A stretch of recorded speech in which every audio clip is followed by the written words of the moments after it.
श्री शिवाय नमस्तु भयम। दोस्तों, जैसा कि आप सभी लोग जानते हैं कि 1 मार्च 2026 यानी रविवार को पड़ रही है फाल्गुन महीने की प्रदोष व्रत, जो बहुत ही खास है। और दोस्तों, ये वो तिथि है जो कि फाल्गुन महीने में रविवार को पड़ रही है। दोस्तों, इसी दिन किया जाने वाला पंडित जी द्वारा बताया गया एक लाल फूल और एक सफेद फूल वाले उपाय आप लोगों को जरूर करना चाहिए, क्योंकि दोस्तों ये एक ऐसा उपाय है जो कि हर दिन नहीं किया जाता। फाल्गुन महीने में जो रविवार की प्रदोष व्रत आती है उसी दिन किया जाता है। अगर आप लोगों ने इस उपाय को नहीं किया है या किसी कारणवश नहीं कर पाए हो तो इस फाल्गुन रविवार प्रदोष व्रत के दिन इस उपाय से मत चूकना। दोस्तों, देखिए ये दिन इतना खास होता है, इतना महत्वपूर्ण होता है। देखा गया है कभी कभी बड़े बड़े पूजा पाठ अनुष्ठान से जो मनोकामना पूर्ण नहीं होती है, वह फाल्गुन रविवार के दिन एक छोटे से करने से ही आपकी मनोकामना पूर्ण हो जाती है। और बहुत सारे लोगों ने इस उपाय को किया भी है और उनको इस उपाय को करने का फल भी जरूर मिला है। अगर आप लोग भी इस उपाय को इस रविवार के दिन करना चाहते हैं तो आप इस उपाय को पहले अच्छे से समझ लेना, सुन लेना, उसके बाद करना। आपको इस उपाय का फल जरूर मिलेगा, आपकी सभी मनोकामनाएं पूरी हो जाएंगी। दोस्तों, हम आपको यहां पर बता दें कि ये जो एक लाल फूल और एक सफेद फूल वाले उपाय है, ये उपाय पंडित जी ने अपनी अभी की सीहोर की कथा में ही बताया है। उपाय को करने से आपके घर में चाहे किसी भी प्रकार की दुहक और समस्या क्यों ना चल रही हो, आपको उसका कारण भी नहीं पता है कि भाई ये समस्या किस कारण से चल रही है। उसका कुछ भी कारण हो सकता है, जैसे पितृदोष हो सकता है, काल सर्प दोष हो सकता है, या किसी भी तरह का मंगल दोष भी हो सकता है, और भी बहुत तरह के दोष होते हैं, कुछ भी हो सकता है। पर आपको इस उपाय को करने के लिए अपने दोष को पता लगाने की भी जरूरत है। आपके घर में किस कारण से इतनी दुख और परेशानी आ रही है वो भी आपको पता लगाने की जरूरत नहीं है। बस रविवार को प्रदोष व्रत के दिन इस उपाय को कर लेना है, क्योंकि इसी एकमात्र उपाय को करने से आपके पूरे घर परिवार में सुख और शांति हो जाएगी। आपके घर में अच्छे अच्छे काम होने लगेंगे। आपकी जो भी मनोकामना होगी वो भी धीरे धीरे करके पूर्ण होना शुरू हो जाएगी। अब हम समझते हैं इस एक लाल फूल और एक सफेद फूल वाले उपाय को आपको करना कैसे है, किसको करना है, किस करना है और कैसे करना है। देखो, उपाय बिल्कुल आसान है, बस समझने वाली बात है। ध्यान से समझिए, उसके बाद ही आप लोग जो है इस उपाय को जरूर कीजिएगा। सबसे पहली चीज हम लोग ये समझते हैं कि इस एक लाल फूल और एक सफेद फूल वाले उपाय को इस आने वाली रविवार प्रदोष व्रत के दिन किसको करना है। तो देखिए, इस उपाय को घर के सभी सदस्यों को करने की बिल्कुल भी जरूरत नहीं है। घर में से कोई एक मुख्य बड़ा सदस्य इस उपाय को करेगा तो उस घर परिवार के सभी सदस्यों को इस उपाय को करने का फल मिल जाएगा। पर वो बड़ा सदस्य कौन होगा, कौन व्यक्ति इस उपाय को करेगा, तो यहां पर देखिए हम आपको बता दें, घर की जो बड़ी माताएं बहनें होंगी, घर की बड़ी माताओं बहनों में से कोई भी एक माता बहन इस वाले उपाय को कर सकती है। अपने पूरे घर परिवार के लिए घर में सभी सदस्यों को इस उपाय को करने की जरूरत नहीं है। मात्र घर की जो माताएं बहनें हैं उनमें से कोई भी एक माता बहन इस वाले उपाय को करेगी तो उसके घर परिवार के पूरे सदस्यों को इस उपाय का फल मिलेगा। अगर किसी कारणवश माताएं बहनें घर में उपस्थित ना हो या वो इस उपाय को ना कर रही हो, कुछ दिक्कत हो, तो भाई उस जगह पर फिर घर का कोई बड़ा व्यक्ति भी इस उपाय को कर सकता है। माताओं बहनों के कहने का मतलब यह था कि माताएं बहनें घर की लक्ष्मी होती हैं। जब घर की लक्ष्मी कोई उपाय करती हैं तो निश्चित ही भगवान शिव जी जल्दी प्रसन्न होते हैं और उपाय का फल में बहुत जल्दी और बहुत बड़ा करके भी यहां पर देते हैं। तो आप लोग ये बात समझ गए होंगे। अब हम ये बात समझते हैं कि इस वाले उपाय को हमें करना किस समय है। एक लाल फूल और एक सफेद फूल वाले उपाय को हमें प्रदोष व्रत के दिन करना की समय है।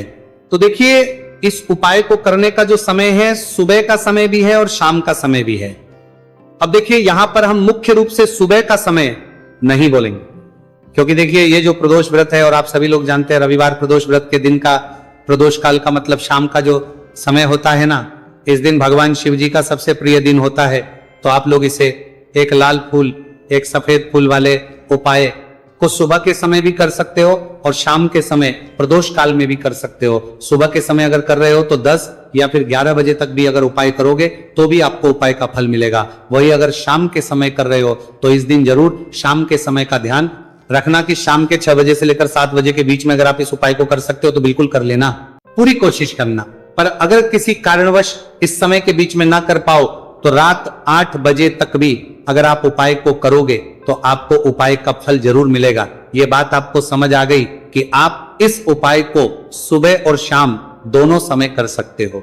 मतलब करना आपको एक ही समय है, घर में से किसी एक ही बड़े व्यक्ति को करना है, एक ही बार इस उपाय को करना है, दोनों समय नहीं करना है। आपको जो समय अच्छा लगे आप उस समय पर इस वाले उपाय को कर सकते हैं। तो चलिए जानते हैं इन विशेष उपायों के बारे में। लेकिन उससे पहले जो भी मेरे भाई मेरी प्यारी बहनें आज चैनल पर पहली बार आए हैं या मेरी आवाज आज पहली बार सुन रहे हैं, अगर आप भी महादेव के सच्चे भक्त हैं तो वीडियो को लाइक और चैनल को सब्सक्राइब जरूर कर लें और कमेंट बॉक्स में लिखें हर हर महादेव देखो। अब सबसे पहली बात आती है कि इस उपाय को हमें करना किस लिए है। जैसा कि हमने अभी आपसे बोला कि इस उपाय को करने के बाद आपके जीवन में बहुत सारी खुशियां आएंगी, आपकी मनोकामनाएं पूर्ण होंगी, आपकी धन की समस्या दूर होगी, आपकी पैसों की समस्या दूर होगी। अब देखिए, अगर आप लोग सोच रहे हो कि भाई हमें अपना घर बनाना है पर घर बनाने के लिए पैसा नहीं है, हमें गाड़ी लेना है पर गाड़ी लेने के लिए पैसा नहीं है, हमें जमीन लेना है पर जमीन के लिए पैसों की कमी पड़ रही है, अगर ऐसी ही दिक्कत परेशानी या किसी भी तरह की धन से जुड़ी हुई समस्या या पैसों से जुड़ी हुई समस्या अगर आपके जीवन में चल रही है तो ये उपाय निश्चित ही आपके जीवन में बहुत सारे फल ला कर दे सकता है। इसीलिए अगर आपके घर में बहुत ज्यादा दिक्कत समस्या परेशानी चल रही है, धन से जुड़ी हुई पैसों से जुड़ी हुई, धन की बहुत ज्यादा कमी आ रही है, पैसों की आवक नहीं हो रही है, तो भाई आप लोगों को इस वाले उपाय को जरूर करना चाहिए। घर में से किसी एक भी बम में व्यक्ति को अब इस उपाय में करना क्या है वो सबसे पहले हम लोग जान लेते हैं। उपाय की सामग्री हम लोग सबसे पहले जानते हैं कि इस उपाय में किस किस चीज की आवश्यकता पड़ेगी। तो देखिए, उपाय का नाम तो एक लाल फूल और एक सफेद फूल वाला उपाय है, पर इस उपाय में कुल मिलाकर 4 सामग्री हमें लगने वाली, जो कि पंडित जी ने खुद सीहोर वाली कथा में बताया है। और जो हम आपको उपाय बताते हैं वो पंडित जी द्वारा बताए गए होते हैं, अलग से हम कुछ भी नहीं बताते। तो यहां पर हम लोग समझते हैं कि इस उपाय की सामग्री क्या है। तो देखो, उपाय की जो सामग्री है वो 4 सामग्री है, जिसमें से सबसे पहली सामग्री है एक बेलपत्र। देखो, बेलपत्र क्या होती है? बेलपत्र जो शिव की शिवलिंग पर चढ़ती है। दूसरी चीज है एक शमी पत्र, शमी पर शिवलिंग पर ही चढ़ता है। तीसरी चीज है दोस्तों एक लाल फूल, उपाय का नाम है। तो एक यहां पर आपको लाल फूल लेना है। अब ये लाल फूल कौन सा लेना है? देखो, शिवलिंग के ऊपर जो लाल फूल चढ़ता हो उनमें से कोई भी एक लाल फूल पसंद कर लेना और वो कहीं से तोड़कर या कहीं से खरीद कर लेकर आना और उस लाल फूल को उपाय में प्रयोग कर लेना। उसके बाद में एक सफेद फूल, सफेद फूल का विशेष रूप से ध्यान रखना, जो सफेद फूल शिवलिंग पर चढ़ता हो सिर्फ वही सफेद फूल लेकर आना, इसके अलावा कुछ मत लेकर आना, लेकिन केतकी का मत लेना। तो एक एक मात्रा में ही आपको ये चारों सामग्री चाहिए, एक बेलपत्र, एक शमी पत्र, एक लाल फूल और एक सफेद फूल। ये चारों सामग्री आप लोग तैयार करके रख लें। प्रदोष काल में या सुबह के समय जब भी आप इस उपाय को कर रहे हैं, जैसे ही आपके उपाय की सामग्री तैयार हो जाती है तो क्या हम सीधा उपाय को करने के लिए इन चारों सामग्री को उपाय करने के लिए जा सकते हैं? नहीं, तो यहां पर आपको इस बात का ध्यान रखना है कि हम भगवान शिव जी को प्रसन्न करने के लिए तो जा रहे हैं, हम अपनी मनोकामना को पूर्ण करवाने के लिए तो जा रहे हैं, पर हमें यह दर्शाना बिल्कुल भी नहीं है कि हम सिर्फ अपने फायदे के लिए भगवान शिव जी के मंदिर में आए हैं। इसीलिए हम इस उपाय को करने के साथ साथ में भगवान शिव जी की पूजन अर्चना के लिए कुछ सामग्री भी जरूर लेकर जाएंगे। जैसे कि सुबह समय अगर आप उपाय को कर रहे हो, इस एक लाल फूल और एक सफेद फूल वाले उपाय को, तो भाई सुबह के समय आपको एक लोटा जल लेकर जाना है। जो लोग प्रतिदिन शिव जी के मंदिर जाते हैं, पूजन अर्चना करते हैं, जल चढ़ाते हैं, फूल बेल पत्र सब कुछ चढ़ाते हैं, भाई वो अपनी पूजन अर्चना वैसी की वैसी ही करना। बाकी जो सिर्फ उपाय को करने के लिए जा रहा है, जो कुछ भी लेकर नहीं जा रहा है, उसे कम से कम 1 लोटा जल अपने घर से भरकर लेकर जाना, अगर आप उपाय को कर रहे हो, है ना। क्योंकि इस वाले उपाय को आप भगवान शिव जी की पूजन अर्चना करने के बाद ही करना। वहीं अगर बात करें शाम के समय की, अगर कोई व्यक्ति शाम के समय प्रदोष काल में इस वाले उपाय को कर रहा है तो भाई आपको मात्र 1 घी का दीपक तैयार करना है।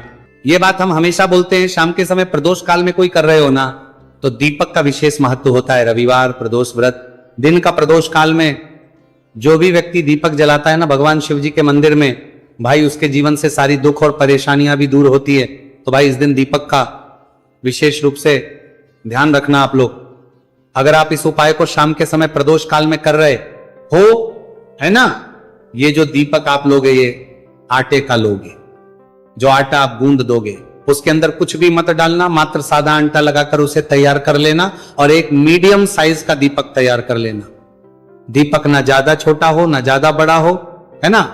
उसके बाद में दीपक आपका तैयार हो जाए तो इसके अंदर जो बत्ती रखोगे वो गोल बत्ती रखोगे। देखो गोल बत्ती भी दो तरह की होगी, एक बाजार की और एक घर वाली। तो कोशिश करना अपने घर में जो रुई रखी हुई है उस रुई से आप लोग एक गोल बत्ती अपने ही हाथों से बनाओ। उपाय का फल अच्छा मिलता है, भगवान शिव जी जल्दी प्रसन्न होते हैं। जब हम किसी भी उपाय को अपने हाथों से परिश्रम करके तैयार करते हैं तो आपको उस दीपक के अंदर एक गोल बत्ती रख देनी है। इसके अंदर जो चीज आप लोग डालोगे वो डालोगे शुद्ध देसी गाय का घी। इस बात का विशेष रूप से ध्यान रखना, शुद्ध देसी गाय का घी ही डालना है, तेल वगैरह नहीं। आज के दिन तो मत डालना, रविवार प्रदोष व्रत के दिन, क्योंकि भगवान शिव जी का सबसे प्रिय दिन और प्रिय समय पर हम लोग इस वाले उपाय को कर रहे हैं। तो थोड़ा सा शुद्ध गाय का घी इतना डालना कि वो दीपक कुछ समय तक चल सके। ना बाजार वाला मिलावटी घी डालना, ना भैंस का घी डालना, शुद्ध देसी गाय का घी। आपको ढूंढने में थोड़ी मतलब मेहनत लगेगी और महंगा भी मिलेगा, पर गाय के घी से भगवान शिव जी प्रसन्न होते हैं और उसी शुद्ध देसी गाय के घी से घर में बरकत भी बनी रहती है और हमारे घर में सुख शांति भी बनी रहती है। इसलिए इस शुद्ध देसी गाय का घी अपने घर में हमेशा रखा करो। वो भगवान शिव जी के कार्यों में भी उपयोग में आता है और उपायों में भी हम लोग प्रयोग कर सकते हैं। तो यहां पर आपकी सारी तैयारियां हो चुकी है। उपाय को करते समय शुद्धता का विशेष रूप से ध्यान रखिएगा। सुबह कर रहे हो तो भाई सुबह तो आपको स्नान करना ही करना है, बाकी शाम को कर रहे हो तो शाम को मात्र हाथ मुंह धोकर भी आप लोग इस वाले उपाय को कर सकते हो, कोई दिक्कत वाली बात नहीं है भाई। उपाय की पूरी सामग्री तैयार कर और पूजन सामग्री लेकर आपको भगवान शिव जी के मंदिर पहुंचना है, जो आपके घर के पास में हो, जहां पर शिवलिंग विराजित हो, शिवालय हो, वहां पर आप लोगों को पहुंचना है। और जैसे ही आप भगवान शिव जी के मंदिर में पहुंचते हो वहां जाकर ही उपाय शुरू नहीं करना है, पहले आपको भगवान शिव जी की पूजन अर्चना करना है। पूजन अर्चना कैसे करोगे? सुबह के समय गए हो तो एक लोटा जल वगैरह जो भी पूजन सामग्री लेकर गए हो, उससे पहले पूजन सामग्री आप लोग मतलब पूजन भगवान शिव जी की कर लो। जो व्यक्ति सिर्फ एक लोटा जल लेकर गए हैं वो शिव जी के शिवलिंग पर मात्र एक लोटा जल एक धारा से धीरे धीरे करके चढ़ा लो। अपनी पूजन अर्चना आप लोग जो हैं पूरी कर लो पहले। उसी के बाद अगर आप शाम के समय कर रहे हो तो पहले जाकर बैठना है भगवान शिव जी के शिवलिंग के पास में। आप जो दीपक तैयार करके लेकर आए हो उस दीपक को पहले जलाना है। ये जो दीपक आप लोग जलाओगे ना, ये किसी और की माचिस से मत जला, अपनी ही माचिस अपने ही घर से लेकर आना और इस दीपक को अपने ही माचिस से जलाना। अगर आपने मंदिर की माचिस या किसी और की माचिस ले ली, इस उपाय को करने में इस उपाय का फल उस व्यक्ति को भी बहुत मिल जाएगा। इस बात का ध्यान रखना। अपने घर से अपनी ही माचिस लेकर जाना और इस दीपक को जलाना। दीपक को जलाने के बाद भगवान शिव जी की शिवलिंग के पास में रख देना। शिवलिंग के इतना पास में मत रखना कि शिव जी को आंच लगे, थोड़ी सी दूरी बनाकर ही जो है इस दीपक को शिवलिंग के पास में आप लोग रख दीजिएगा।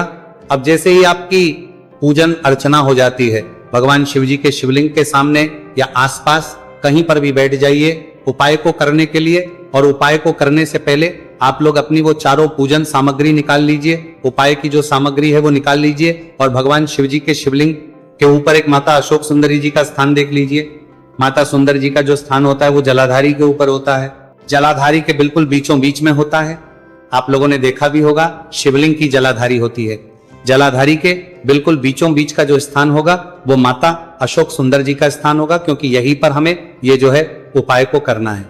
सबसे पहली चीज, अब हम उपाय को करना शुरू करते हैं। आप सबसे पहले अपनी एक बेलपत्र उठा लो। एक बेलपत्र को आपको माता अशोक सुंदरी जी वाले स्थान पर सबसे पहले समर्पित करना है। बेलपत्र की डंडी का मुख होगा जलाधारी की तरफ जहां से जल बहता है और नीचे गिरता है, और बीच वाली बड़ी पत्ती का मुख मतलब शिवलिंग की तरफ होगा।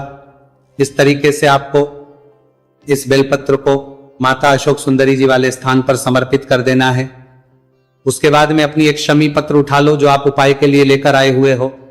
शमी पत्र को उठाकर शमी पत्र की भी जो डंडी का भाग होगा वो जल की तरफ करके, जहां से जल बहता है नीचे गिरता है उस तरफ करके, और पत्ती वाला भाग शिवलिंग की तरफ करके इस शमी पत्र को भी उस बेल पत्र के ऊपर आपको समर्पित कर देना है। समर्पित करने के बाद अब आप ले लो अपना एक लाल फूल जो आप उपाय को करने के लिए लेकर आए हुए हो। इस लाल फूल का जो खिला हुआ भाग होगा, चाहे वो गुलाब का फूल हो, चाहे कोई सा फूल जो शिवलिंग पर चढ़ता हो, भाई उस फूल का जो खिला हुआ भाग होगा वो शिवलिंग की तरफ होगा। बाकी जो पीछे का भाग होगा फूल का वो जलाधारी की तरफ, जहां से जल बहता है नीचे गिरता है उस तरफ होगा। और आखिरी में आपका जो एक सफेद फूल बचा हुआ है, इस सफेद फूल को भी आपको लेना है और सफेद फूल का जो खिला हुआ भाग होगा वो शिवलिंग की तरफ होगा, जहां पर शिवलिंग रखा हुआ है उस तरफ होगा, और डंडी का भाग जलाधारी के पीछे की तरफ हो जाएगा। मतलब जो जहां से जल बहता है और नीचे गिरता है, जब आप एक बेलपत्र, एक शमी पत्र और एक लाल फूल, एक सफेद फूल चढ़ा रहे हो, तो उस समय आप लोगों को कांता भगवान या कांता चक्र का नाम लेते हुए ही जो है इस उपाय को करना है, और भगवान शिव जी और नारायण जी का स्मरण करते हुए ही इस उपाय को आपको करना है। तो जब भी आप एक बेलपत्र, एक शमी पत्र, एक लाल फूल और एक कमी हो रही है, जो भी दुख और समस्या परेशानी चल रही हो आपको अपनी, वो दुख और जो है भगवान शिव जी से उपाय को पूरा करने के बाद वहीं पर पास में बैठकर बोल देना है, हाथ जोड़ के आंखें बंद करके अपनी परेशानी और श्री शिवाय नमस्तुभयम का जाप करना।